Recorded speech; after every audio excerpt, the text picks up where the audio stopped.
Doctor Ram Bahadur व्यथित कहते हैं। इस साक्षात को मैं इस्लामिया इंटर कॉलेज में संस्कृत का प्रवक्ता था। कासमौत हॉस्पिटल का आज डॉक्टर एस.के. गुप्ता के यहाँ कैंप आयोजित हुआ है। ये कैंप वरदान सिद्ध होगा। मैं देख रहा हूँ सुबह से लेकर अब 2 बज रहा है और अथाह भीड़ है पेशेंट्स के लिए वरदान है डॉक्टर अनुराग अग्रवाल, क्योंकि आपकी इतनी प्रसिद्धि है कि जो पेशेंट वहाँ गए हैं मुरादाबाद, उन पेशेंट्स को एक वरदान के रूप में डॉक्टर अनुराग अग्रवाल ने ट्रीट किया। और डॉक्टरों का एक नेचर होता है, माथे पर शिकन, बहुत जैसे बोलते नहीं हैं, कम बोलते हैं, पेशेंट्स की सुनी और आगे बढ़ गए। लेकिन डॉक्टर अनुराग अग्रवाल ने अपने इतना मधुर व्यवहार और इतना उनका सौम्य और सरल, और ऐसा है आधा मरीज का दर्द अपनी मुस्कान से, अपने हंसी से ही वो दूर कर देते हैं।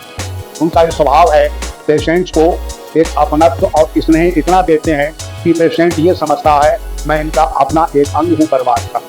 और मैं डॉक्टर एस.के. गुप्ता का बहुत बहुत आभारी हूँ, जो हमारे बदायूं क्लब के उपाध्यक्ष भी हैं और मेरे बड़े भाई हैं।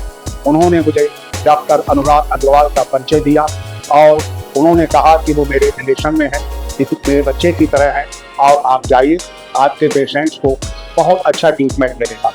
मैं आश्चर्य है मुझे कि जो मैं दिल्ली सोच रहा था जाने की, यहाँ 5 लाख 6 लाख रुपया खर्च होता है दोनों घुटनों के ऑपरेशन का, लेकिन यहाँ मुरादाबाद में बहुत कम पैकेज उन्होंने डॉक्टर एस.के. गुप्ता की वजह से दिया और बहुत रियायत पर थी। और प्रत्येक दिन दोनों समय उन्होंने, हमारे दोनों पेशेंट थे, उनको घुटनों का ऑपरेशन भी नहीं किया। उसके बाद उनको दोनों टाइम आकर देखा, उनके हालचाल पूछे और खुद उन्होंने यानी कि बहुत ज़्यादा डॉक्टर्स को और उन्होंने उड़ाकर और उसमें ट्रीटमेंट कराया, फिजियोथेरेपी भी कराई और खुद चलवाया। और वो इस बात पर भी बहुत प्रतिबद्ध थे कि मैं खड़ा करके चलाकर तब भेजूंगा। और इस